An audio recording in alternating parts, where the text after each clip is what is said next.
ನಮಸ್ಕಾರ ಎಲ್ರಿಗೂ. ನನ್ನ ಹೆಸರು ಚೇತನ್ ಕುಮಾರ್ ಶಾಸ್ತ್ರಿ. ಈ ದಿನ ಇನ್ನೊಂದು ವಿಚಾರದ ಬಗ್ಗೆ ಮಾತಾಡಲು ಬಂದಿದ್ದೀನಿ. ಏನಪ್ಪ ಅಂದರೆ, ನಮ್ಮ ದೇಶದ ಸಂತ ಮತ್ತು ಶಾಸ್ತ್ರ ಪರಂಪರೆ ಕೇವಲ ಪೂಜೆ, ಹೋಮ, ಹವನ ಹಾಗೂ ಧರ್ಮಬೋಧನೆ ಮಾಡೋಕ್ಕಷ್ಟೇ ಸೀಮಿತವಾಗಿಲ್ಲ.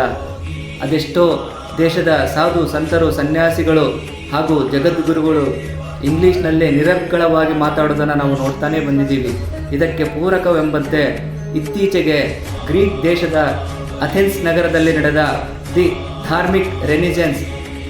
ಧಾರ್ಮಿಕ ಪುನರುತ್ಥಾನ ಶೃಂಗಸಭೆಯಲ್ಲಿ ನಮ್ಮ ಪಂಚಪೀಠದ ಜಗದ್ಗುರುಗಳಲ್ಲಿ ಒಬ್ಬರಾಗಿರ್ತಕ್ಕಂಥ ಶ್ರೀಶೈಲ ಪೀಠದ ಜಗದ್ಗುರುಗಳಾಗಿರ್ತಕ್ಕಂಥ ಶ್ರೀ ಶ್ರೀ ಶ್ರೀ ಡಾಕ್ಟರ್ ಚನ್ನಸಿದ್ದರಾಮ ಶಿವಾಚಾರ್ಯ ಭಗವತ್ಪಾದಂಗಳವರು ಅಥೆನ್ಸ್ ನಗರದಲ್ಲಿ ಇಂಗ್ಲೀಷ್ನಲ್ಲಿ ಮಾತನಾಡಿ ನಮ್ಮ ಧಾರ್ಮಿಕ ವಿಚಾರಗಳನ್ನು ಮಾತನಾಡುವುದರ ಮೂಲಕ ನಮ್ಮ ದೇಶದ ಧಾರ್ಮಿಕ ಘನತೆಯನ್ನು ಎತ್ತಿ ಹಿಡಿದಿದ್ದಾರೆ.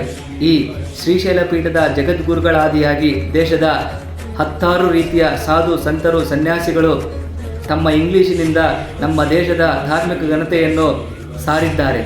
ಸನ್ಯಾಸಿಗಳೆಂದರೆ ಬರೀ ಸರ್ವಸಂಗ ಪರಿತ್ಯಾಗಿಗಳು, ಧಾರ್ಮಿಕ ಬೋಧನೆ ಮಾಡುವವರು ಹಾಗೂ ಮಂತ್ರಪಠನೆ ಮಾಡುವವರಷ್ಟೇ ಅಲ್ಲ, ಪರದೇಶಕ್ಕೆ ಹೋಗಿ ಇಂಗ್ಲೀಷ್ನಲ್ಲೇ ನಮ್ಮ ದೇಶದ ಧಾರ್ಮಿಕ ಘನತೆಯನ್ನು ಪ್ರಪಂಚದ ಉದ್ದಗಲಕ್ಕೂ ಸಾರಿ ಹೇಳುವ ಸಾಧಕರಾಗಬಹುದೆಂದು ತೋರಿಸಿಕೊಟ್ಟಿದ್ದಾರೆ.